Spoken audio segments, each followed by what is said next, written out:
Shembulli konkret i rezultateve që mund të prodhojë një protestë, sipas kryeministrit Edi Rama, është kampusi i ri i Durrësit, i pranishëm në prezantimin e projekteve për universitetin.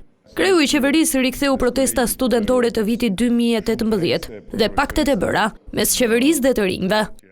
Ky është një tjetër rezultat i protestës së studentëve të vitit 2018, ku ne dëgjuam me shumë vëmendje se çfarë kërkohej dhe natyrisht ndam gjithë shka që nuk kishte lidhje me të ardhmen dhe me mundësitë tona. Rama u shpreh se për jetëzimin e ndërtesës së Universitetit të Durrësit do të bëhen pjesë vetë studentët e saj. Studentët do të bëjnë edhe një analizë dhe vlerësim të 5 propozime finaliste dhe do hartojnë edhe një raport me konkluzionet e tyre që do t'ja paraqesin jurisë zyrtare përpara marrjes së vendimit përfundimtar prej saj.